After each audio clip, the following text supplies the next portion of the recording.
Bismillahirrahmanirrahim. Alhamdulillahirabbil alamin wassalatu wassalamu ala asyrafil anbiya'i wal mursalin sayyidina Muhammadin wa ala alihi wa sahbihi ajma'in. Rabbi shrah li sadri wa yassir li amri wahlul 'uqdatam min lisani yafqahu qawli. La haula wa la quwwata illa billahil 'aliyyil 'azim. La haula wa la quwwata illa billahil 'aliyyil 'azim. Kebersihan zahir, tuan-tuan. Kebersihan dan kesucian yang zahir ialah kebersihan daripada hadas, hadas kecil dan hadas besar. Dalam Islam sebut kebersihan ataupun taharah ialah kebersihan daripada hadas, hadas kecil dan hadas besar. Dan kebersihan daripada benda-benda yang najis ada dua. Satu, bila sebut bersih daripada hadas, hadas ni dia tak nampak.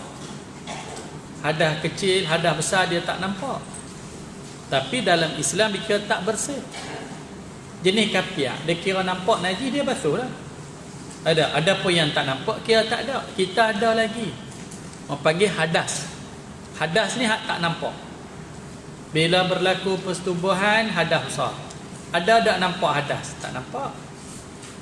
Tak nampak, tapi orang yang hatinya ada iman, dia akan rasa tak bersih. Perempuan yang berhenti daripada haid, dia rasa ada hadas, walaupun tak nampak, rasa. Bila dia mandi hadas apa semua, baru dia rasa dia ni suci bersih. Itu panggil hadas. Bila kita berwuduk, kita rasa kita ada wuduk. Bila kita batal wuduk, kita rasa kata kita ni tak ada wuduk. Ada wuduk, duduk dalam wuduk, kita rasa bersih, kita rasa bersih. Kalau tak ada wuduk, kita rasa lain sikit. Lebih lagi bila berhadas besar, walaupun tak nampak hadas besar, kita rasa sangat hadas. Faham? Itu istimewanya Allah kurniakan nikmat Islam pada kita. Dan kebersihan daripada benda-benda najis. Najis pun ada dua. Satu nama najis aini, najis yang nampak dengan mata kepala. Lagi satu nama dia najis hukmi ataupun hukmiyah. Dia tak nampak tapi pada hukum najis. Macam kain kita kena najis, kita celup-celup dalam besen, perah, sidai. Nampak ada lagi tak najis? Tak nampak tapi tetap najis pada hukum. Nah gitu. Ataupun kencing, anak kencing. Di kain kita sidai, kering. Nampak tak? Tak nampak. Ada bau tak? Tak bau. Tapi najis dah? Najis pada hukum walaupun tak nampak dengan mata. Baik. Pembersihan benda-benda yang najis ialah air yang suci lagi menyucikan juga batu dan sama. Nak bersih najis ni dengan air yang suci lagi menyucikan. Bukan semua air boleh pakai. Dia kena air yang suci lagi menyucikan. Dalam bahasa fiqh panggil air mutlak. Tu air yang suci lagi menyucikan. Dia pun suci, dia boleh suci orang lain. Tu air mutlak. Ada air dia suci tapi tak boleh suci orang lain. Kopi suci tapi boleh ambil kopi basuh baju. Air tebu suci, boleh minum tapi tak boleh menyuci. Air nyok suci, boleh minum tapi tak boleh guna untuk menyuci. Nak suci najis dengan benda yang suci, dengan air yang suci lagi menyucikan. Itu. Baik. Dan juga batu. Kalau tak ada air boleh guna batu. Dan samak. Banyak jenis-jenis samak. Samak najis mughallazah.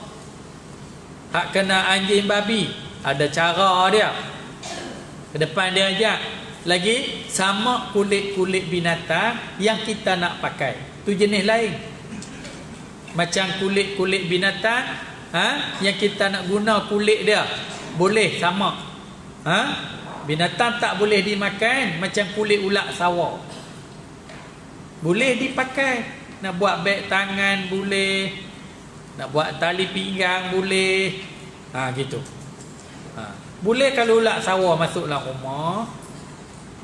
Ambil ulat sawah tu, katok kalau mati, ambil pisau lapah, buang semua isi-isi dia tu.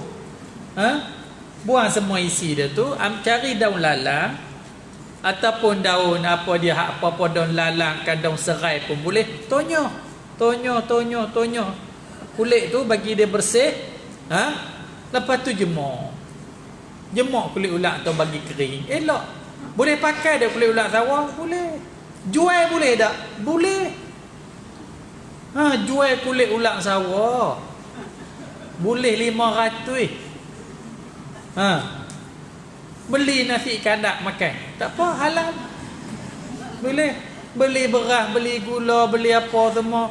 Sampai habis lah, beli barang dapur penuh, boleh betik air apa semua. Hasil jual kulit ulat sawah. Halal tak? Halal.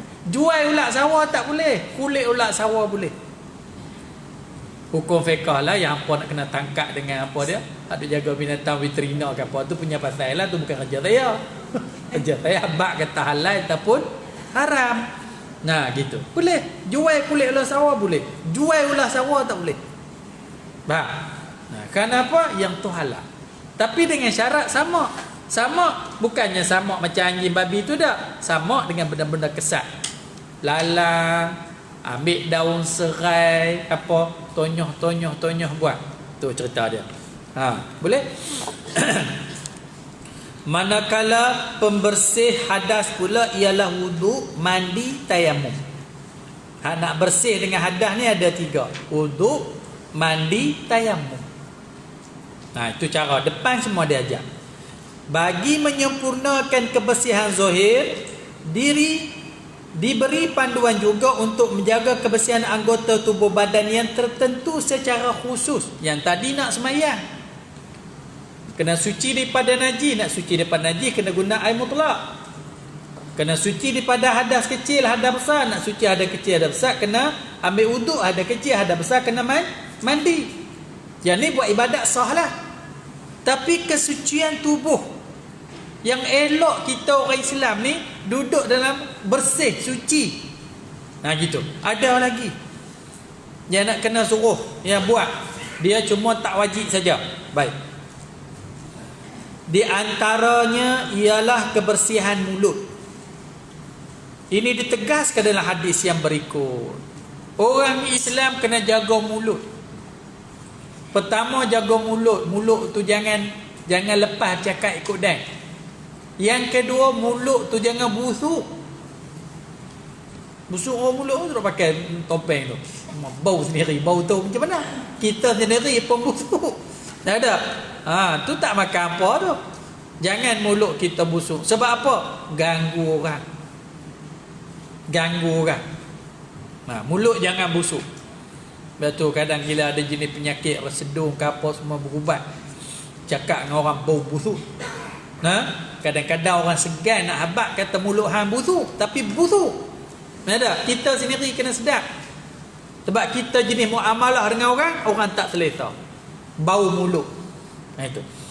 An Aisyah radhiyallahu anha qala Rasulullah sallallahu alaihi wasallam as-siwaku madharatun lil fami mardatun lirabbi rawal imam asy-Syafi'i wa ghairuhu. Daripada Aisyah radhiyallahu anha, Rasulullah sallallahu alaihi wasallam bersabda, bersugi itu membersihkan mulut. Bersugi itu membersihkan mulut, ia juga suatu perkara diredai Allah. Bukan saja-saja. Bersugi itu membersihkan mulut dan Allah redha. Bersugi. Makna bersugi ni ambil sesuatu daripada benda yang kesat, tenyih gigi. Nombor 1 sekali dulu pakai kayu sugi. Kalau tak ada, perca kain boleh. Ambil apa dia ni, hujung tola tu, bubuh di hujung jari tu, tonyok. Tu pun masuk bersugi. Ataupun pi sungai dulu mandi sungai kan, ambil kuih atas pantai pasir hak halus itu, tonyok. Lupa arah dulu. Pasir hak halus itu, tonyok. Tu pun masuk bersugi. Mulut bersih dan Allah redha. Hari ni pakai apa? Berus gigi. Bolehlah berus gigi. Hak ni plastik. Tonyoh tu. Allah rida, mulut bersih dan Allah rida. Sebab mulut kita ni nak keluar ayat Quran, nak keluar berzikir, nak keluar kalimah Allah, subhanallah, Allahu akbar, mulut kita kena bersih. Islam jaga itu. Jangan kita ni kadang-kadang nampak macam lebay, buat ibadat rajin, duduk sebelah bau hapak bengan macam bapak kambing cukup umur. Tak boleh. Kita jangan nak tanya lebay. Tak peduli dah.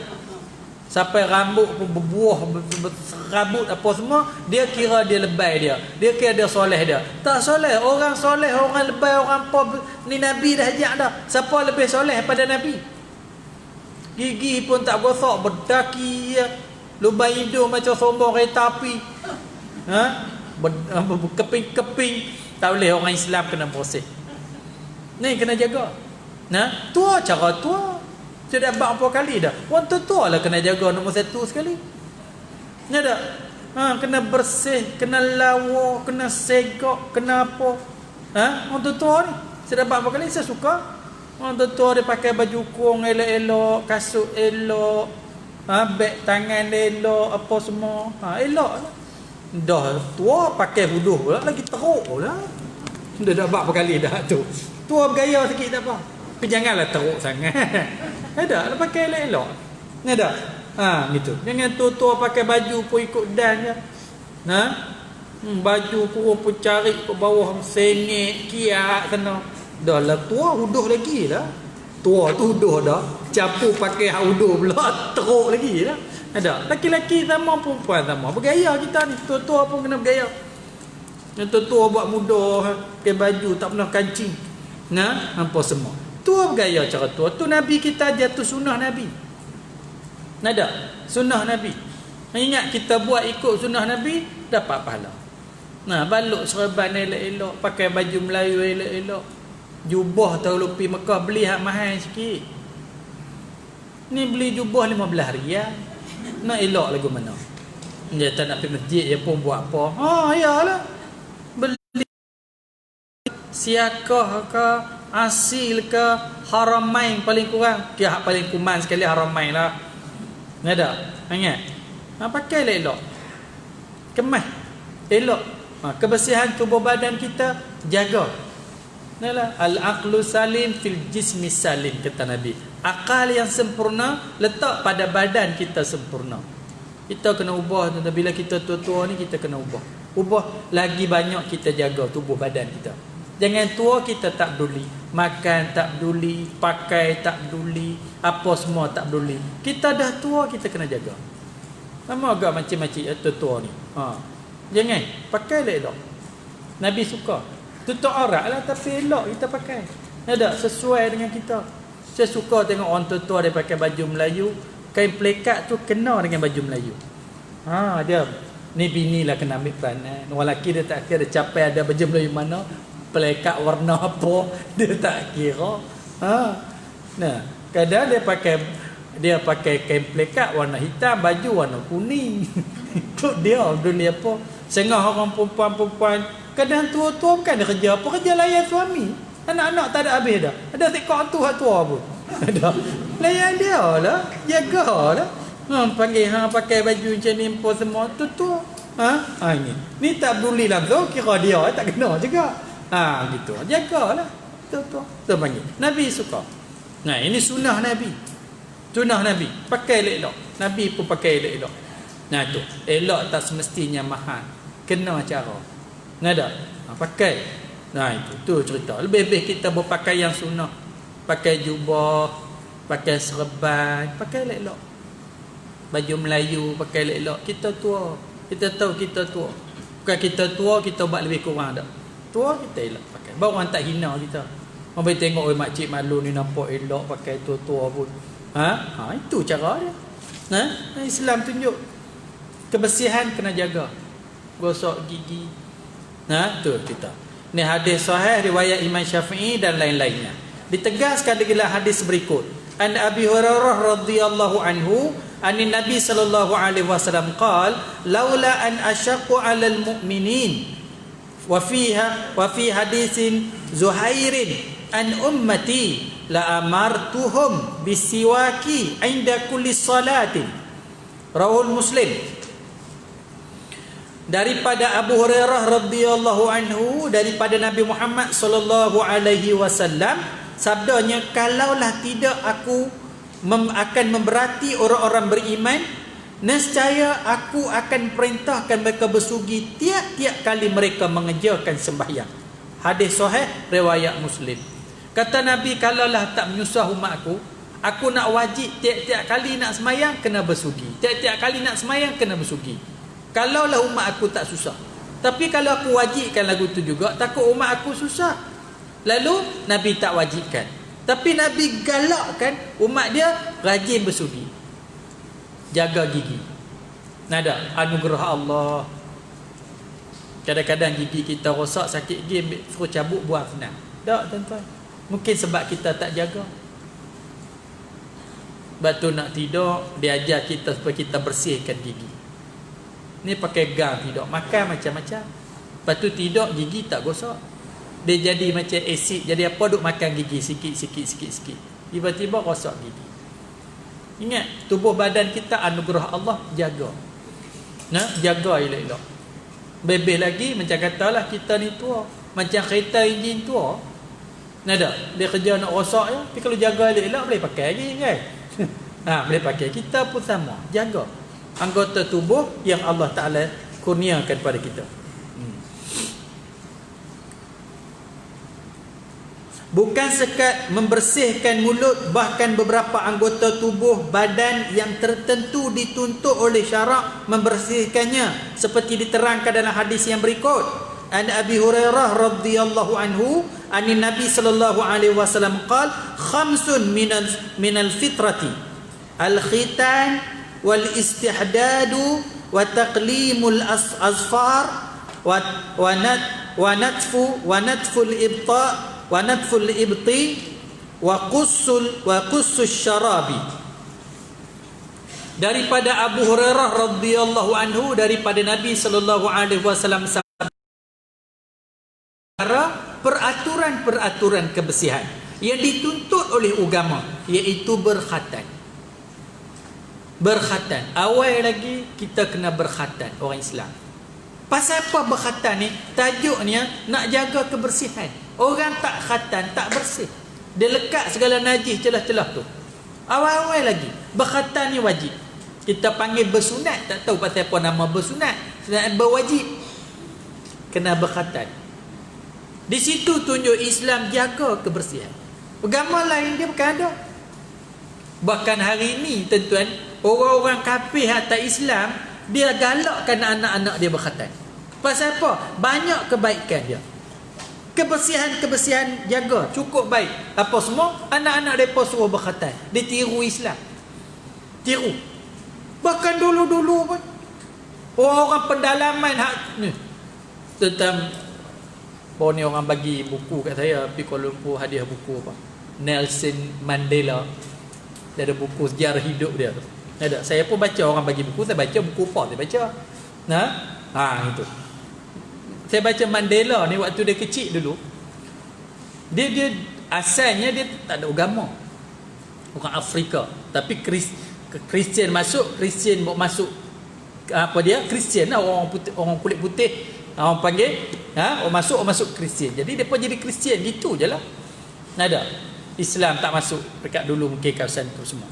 Dia cerita macam mana jarah dia kecil-kecil dulu ada upacara berkhatan. Ada. Budak-budak zaman kecil-kecil berkhatan. Padahal depa bukan menganut ajaran Islam tak. Ada. Bukan Islam. Ajaran nenek moyang depa gitu-gitu ikut-ikut itulah. Tapi asalnya mungkin dia tiru daripada Islam.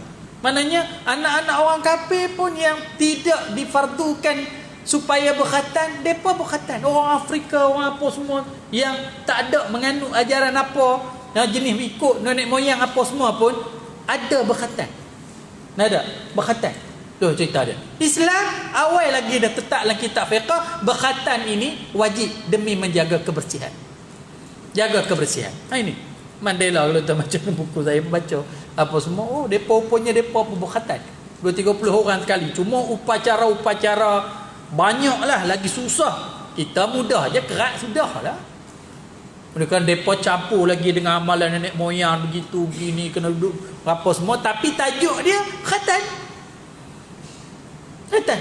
Tu cerita dia. Islam dah ada berkhatan. Dah tetap. Sejak daripada zaman Nabi kita sallallahu alaihi wasallam ajar berkhatan. Itu. Sampailah kita hari ini.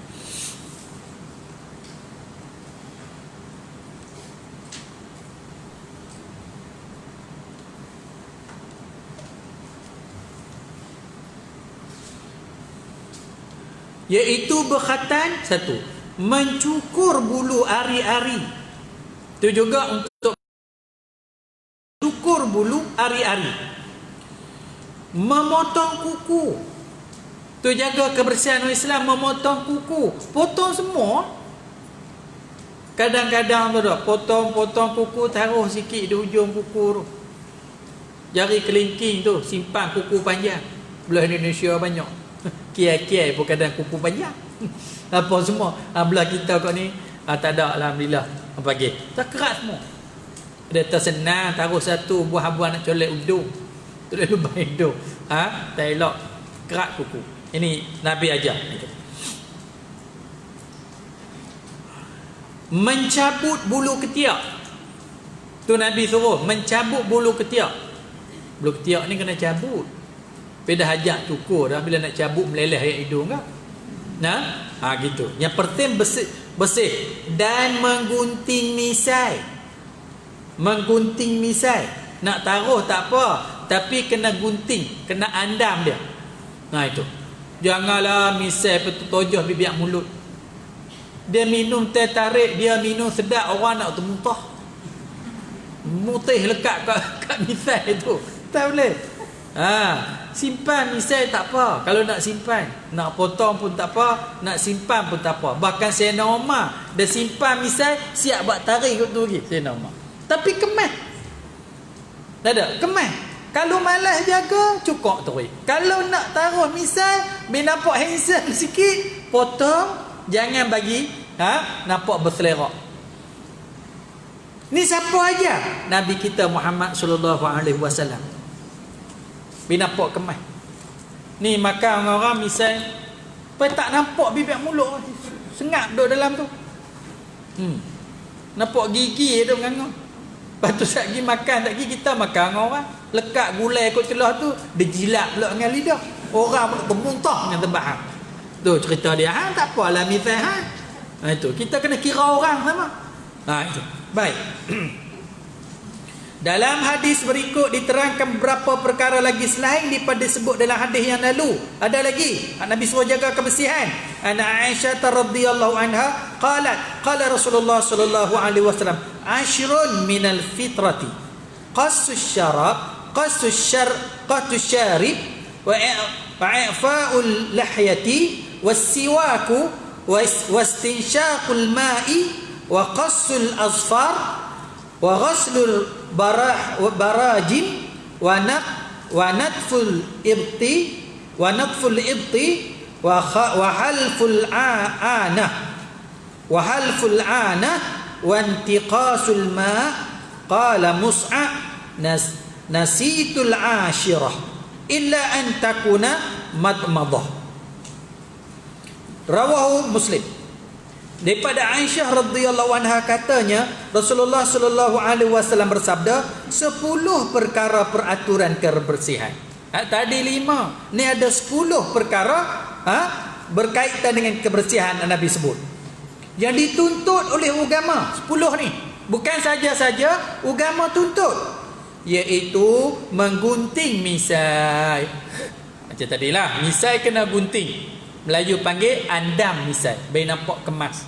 Baik nak nampak garam pun tak apa. Tapi jaga, gunting. Itu. Membiarkan janggut tumbuh panjang serta mengemaskannya, membiarkan janggut. Janggut biar. Jangan cukur janggut, biar janggut. Gitu. Lepas tu mengemaskan janggut, jaga.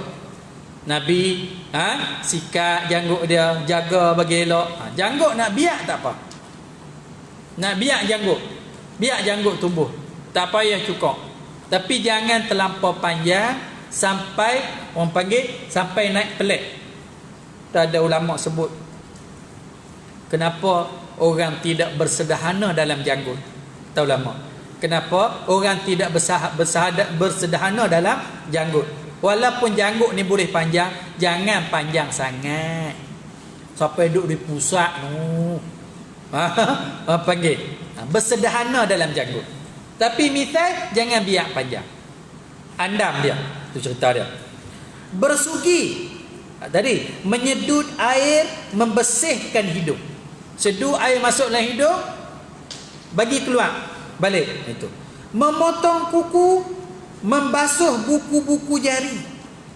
Jari kaki, gosok buku-buku jari. Nabi sebut. Itu. Mencabut bulu ketiak, mencukur bulu ari-ari dan beristinja. Nah, kata Mus'ab, beristinja ni basuh kencing berak. Itu istinja. Istinja dengan air ataupun dengan batu.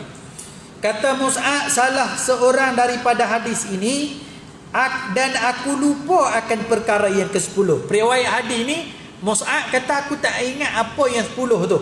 Aku fikir perkara itu tidak lain daripada berkumur-kumur. Aku lupalah yang 10, tapi aku ingat 10 ni mungkin berkumur-kumur. Itu 10 perkara dalam bab menjaga kebersihan. Perkara yang tersebut ada yang wajib hukumnya, ada yang sunat. Yang tadi ni, 10 perkara tadi, ada yang wajib, ada yang sunat. Mandi wajib. Ambil wuduk nak semayang wajib. Berkomor-komor masuk air ke hidung sunat. Berkhatan wajib. Kerak kuku sunat. Nah, ada yang wajib, ada yang sunat. Yang wajib ialah beristinja dan yang lain daripada itu adalah sunat belaka kecuali berkhatan. Basuh kencing berak wajib.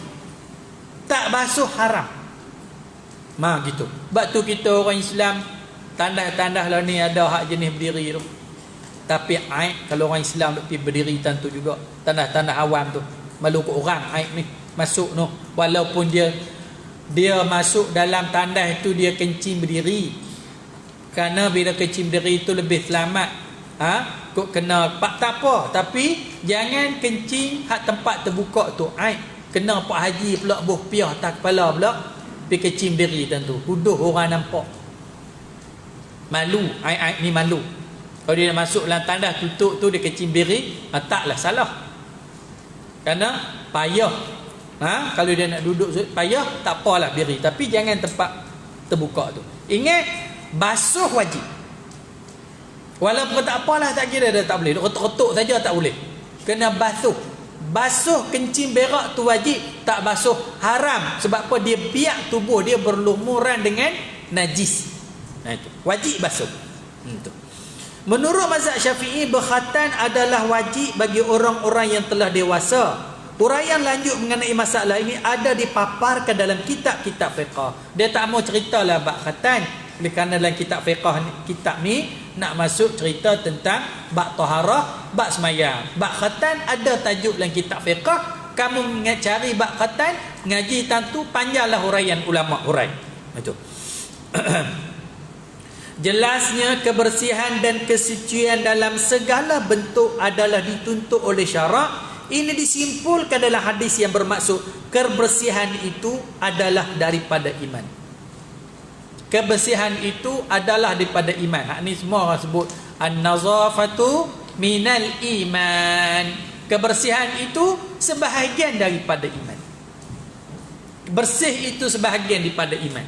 Itu saya kata orang Islam paling bersih. Wanita dalam dunia yang paling bersih, wanita Islam. Sebab tu dia ada iddah. Bila kematian suami 4 bulan 10 hari. Bila dia diceraikan oleh suami 3 kali suci 3 bulan. Pasal apa? Nak bagi bersih betul-betul. Kalau dia kahwin lain pun rahim dia tak bercampur dengan orang lain dah. 3 bulan ni tak ada wak-wak hak suami dulu tak ada. Bagi faham? Sebab itu dalam Islam dia pentingkan kebersihan, jaga kebersihan. Sama masuklah haid, nifas, istihadah semua. Orang kafir tak ada. Syukur dengan nikmat Islam. Kita pandai jaga, kita pandai bersuci apa semua ni sebab Allah hantar Islam melalui Nabi kita Muhammad sallallahu alaihi wasallam. Kita ada cara. Bertubuh cara dia begini nak suci. Haid cara dia begini. Mimpi cara begini. Cukup lengkap sempurna. Jadi kita buat tak ada wah-wah dah. Kerana ada dalam hadis Nabi, ada dalam Quran dan dibahas dengan begitu lengkap dalam kitab-kitab fiqh. Itu. Baik. Tiap-tiap seorang dituntut bukan sahaja berkeadaan suci bersih meliputi tubuh badan, pakaian dan tempat tinggal, tetapi juga dikehendaki sentiasa kelihatan berkeadaan indah berseri-seri. Faham tak? Nak ulang kali lagi. Orang Islam betul. Tiap-tiap seorang dituntut bukan sahaja berkeadaan bersih meliputi tubuh badan, pakaian dan tempat tinggal, tetapi juga dikehendaki sentiasa kelihatan indah berseri. Orang Islam ni indah berseri. Gitu. Macam katalah, tua cara tua, muda cara muda. Kita mesti berkelihatan indah berseri.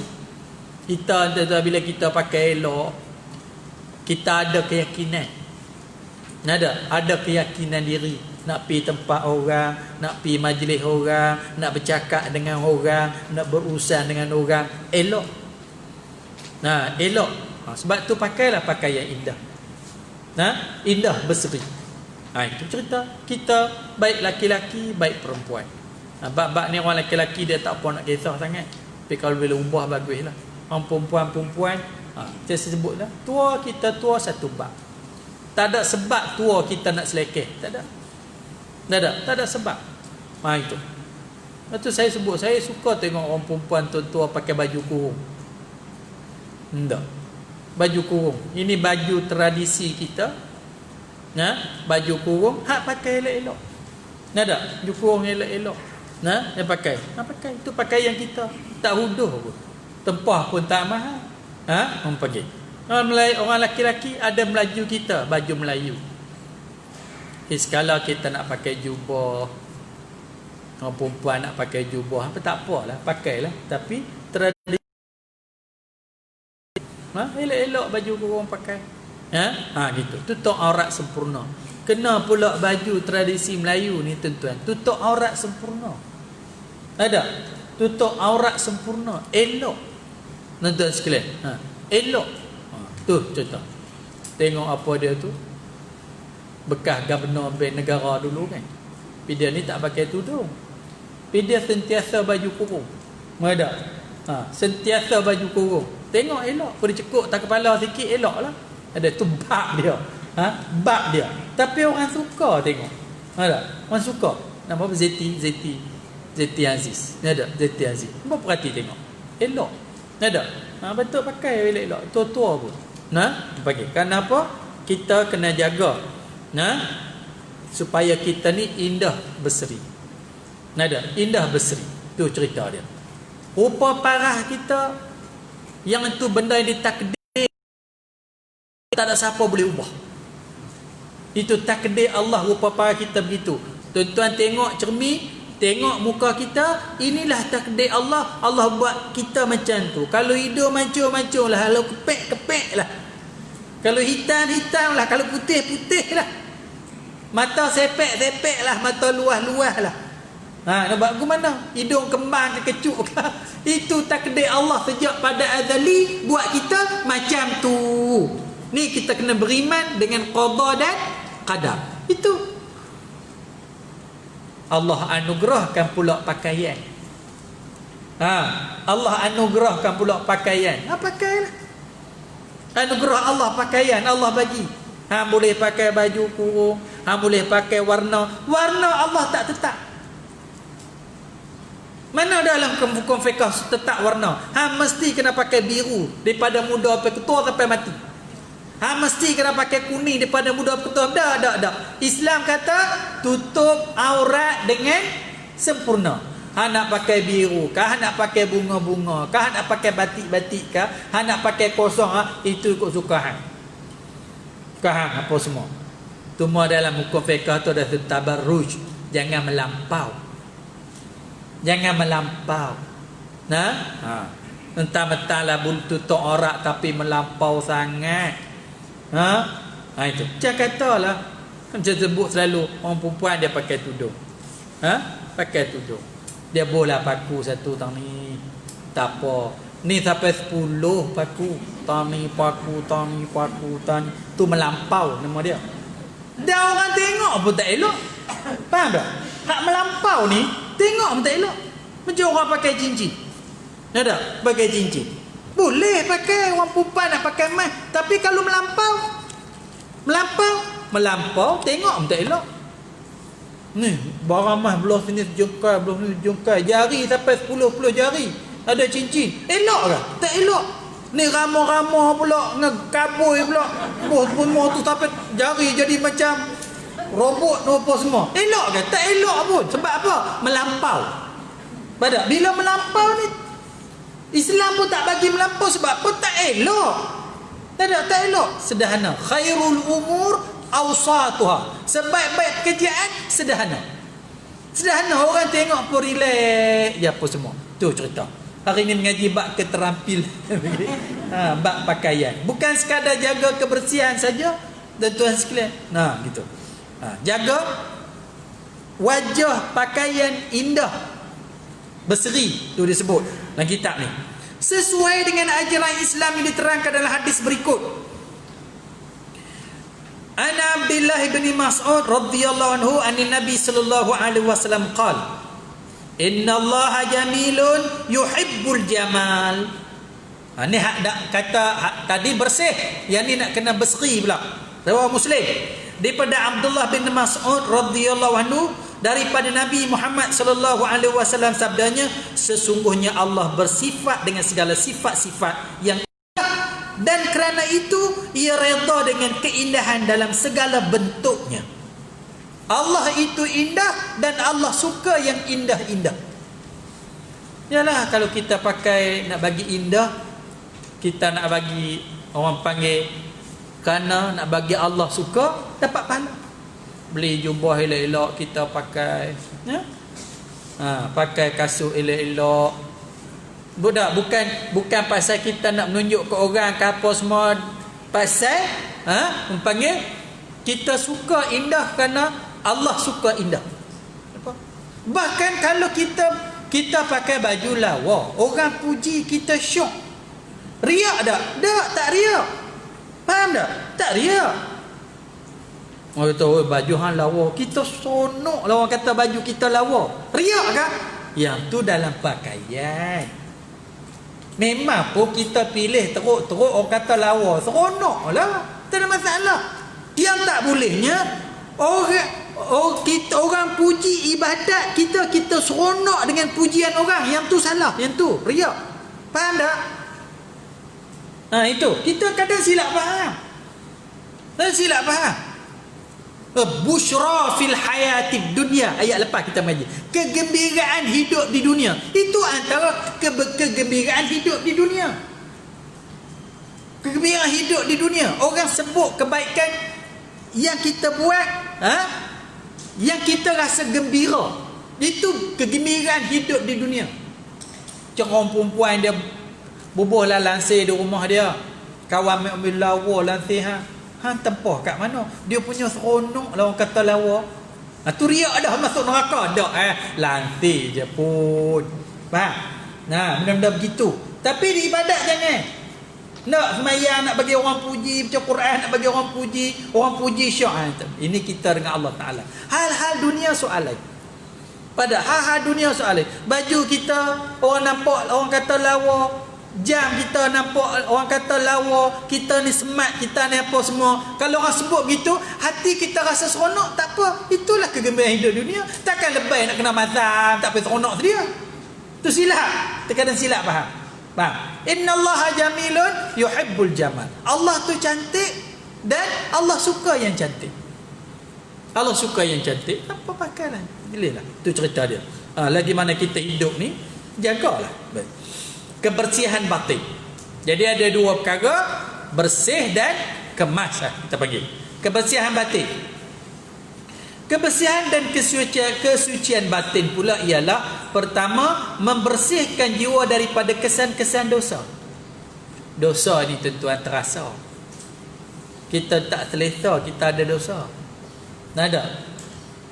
Kita tak selesa, hidup dalam keadaan dosa ni tak selesa. Jadi kena bersih daripada dosa.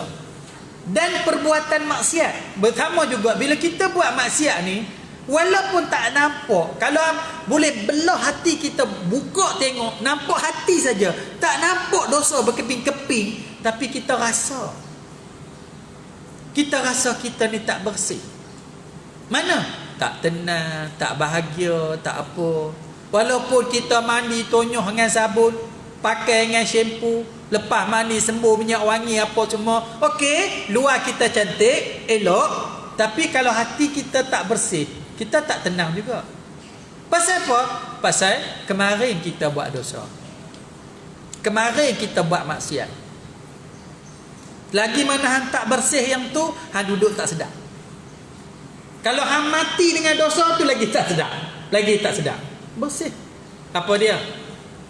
Kalau kita rasa, ambil tindakan istighfar, Astaghfirullahalazim, Astaghfirullahalazim. Baca sayyidul istighfar. Bukan payah modal pun, sebut dengan mulut je. Allahumma anta rabbi la ilaha illa anta khalaqtani ana abduka wa ana ala ahdika wa wa'dika mastata'tu a'udzubika min syarri ma sana'tu abu'u laka bi ni'matika alayya wa abu'u laka bi zambi faghfirli fa innahu la yaghfiruz dzunub illa anta. Allahumma anta rabbi, ya Allah engkau Tuhan aku, la ilaha illa anta khalaqtani, tidak ada Tuhan melainkan engkau, engkaulah yang buat aku daripada tak ada pada ada. Ana abduka, aku ni hamba engkau, wa ana ala ahdika, aku ni atas janji-janji engkau, wa wa'dika mastata'tu, janji aku dengan engkau ya Allah, aku cuba sedaya upaya aku buat. Nah itu wa'duka ma abu ulaka bi ni'matika alayya, ya Allah aku mengaku kau kurniakan nikmat padaku banyak. Wa abu ulaka bi zambi, aku mengaku juga ya Allah dosa aku pun banyak. Faghfirli, tolonglah ampun dosa aku. Fa innahu la yaghfiruz dzunub illa anta, sesungguhnya tak ada siapa pun boleh ampun dosa aku ni kecuali engkau saja. Tu orang panggil sayyidul istighfar. Rasa je. Kadang-kadang kita sedap, kita duk lawan, duk ikut syaitan tu. Duduk dalam dosa, duduk dalam dosa, duduk dosa, sebab kita tak rasa ketenangan hidup. Orang buat dosa tak bahagia. Mana ada bahagia? Orang berzina, tukar pasangan siang malam apa semua, mencuri, minum arak, main judi apa semua. Ni orang ni bukan bahagia. Dia tertipu dengan syaitan, merasakan bahagia. Sebab apa? Kita terbuat dosa sikit pun, kita rasa. Boleh rasa. Tapi Allah buka jalan kepada kita untuk kita bertaubat. Taubatlah tuan-tuan. Samalah saya pun. Kita ni orang berdosa semua. Kalau boleh, susah sikit. Bangun, ya aku ni banyak dosa. Pagi ni aku nak bangun pukul 4 pagi. Bangun nak buat apa? Nak mengaku depan Allah aku ni berdosa. Nak buang dosa-dosa aku. InsyaAllah esok pagi je Allah bagi dah ketenangan balik pada kita. Allah bagi ketenangan balik. Tu cerita. Iaitu dengan jalan bertaubat, dengan taubat yang sebenar-benarnya. Bertaubat untuk bersih. Tadi nak bersih tadi kena guna air mutlak. Kena guna kalau sama istinja, yang ni hati bersih dengan taubat yang sebenar-benarnya. Taubat yang sebenar-benar tu panggil apa? Taubatan nasuha. Taubat nasuha. Kedua, membersihkan hati daripada kekotoran syirik. Jangan ada syirik, percaya benda pelik-pelik. Di Minang tengok bewak lintas tengah jalan, sial, patah balik. Tu pahaman-pahaman syirik. Banyaklah syirik. Percaya pada tuk keramat ni, tuk keramat ni. Percaya, itu buang-buang semua. Buang semua yang tu. Ni ada pula pergi jumpa Tok Bomah, ni ada saka, kena kutik semua anggota tubuh anak adik-beradik 10 orang, kutik semua. Mai Tok Bomah nak buat bulu hidung sikit, kuku sikit, rambut sikit, bulu hari-hari sikit, kena cukup set dia. Kena pula semua bagi kecuali seorang, tak bagi dia memusuh akan hak orang tu. Ni semua faham apa pelik-pelik, tak payah buang. Kita kena ingat tu tuan-tuan, kita ni khalifah Allah di atas muka bumi. Manusia besar pada jin lagi. Allah cipta kita besar pada jin lagi. Tu cerita. Kita kalau rumah kita diganggu oleh jin apa semua, nak lari tak mana? Jin mana tak pi? Jin mana tak pi? Rumah mana tak pi? Tutup pintu dia boleh masuk. Kunci pintu dia boleh masuk. Lenting boleh masuk. Lubang mana tak boleh masuk. Kecuali Nabi kata nak, dia ada tutup pintu tak boleh masuk. Tutup bismillahirrahmanirrahim, gang tutup, tak boleh masuk. Sebab hang tutup dengan nama Allah. Ni tutup pintu ke depan apa-apa jin pun masuk. Minta baca apa? Tak. Kalau baca insya-Allah. Masuk rumah bismillahirrahmanirrahim. Syaitan ikut meneru ni. Nak masuk dalam rumah kita. Berelak langkah masuk bismillahirrahmanirrahim. Allahu akbar ke apa? Lari balik. Ni dek pi market. Syaitan ikut meneru, masuk rumah cuih lagu tu, bapak-bapak syaitan masuk sekali. Hang punya pasal nak bagi syaitan masuk ke syaitan tak masuk. Itu. Jangan kata zaman-zaman kita, oh syaitan suka duduk dalam jamban. Orang dulu-dulu rumah tang ni, jamban tamu nu. Kena pi berjalan jamban hujung tu, rumah cabuk tamu nu. Tak apalah, rumah syaitan duduk tanah, rumah kita duduk tami. Lah zaman dalam bilik. Tahu? Zaman dalam bilik. Ni bilik sebelah tu bilik syaitan. Faham tak? Memang sebelah rumah kita bilik syaitan. Mau boleh bilik. Setiap bilik satu zaman. Rumah rumah syaitan. Rumah bilik bilik syaitan. Bilik syaitan. Gitu je. Dulu lain tak? Zaman dulu. Rumah tadi orang tua tak mau. Bila orang nak buat besar lari pi turun rumah, keluar pada rumah lari pi hujung tu. Zaman duk tanah hujung tu. Buat jauh. Orang tua dulu. Lah ni duduk di luar, berasa nak berak, lari masuk dalam rumah.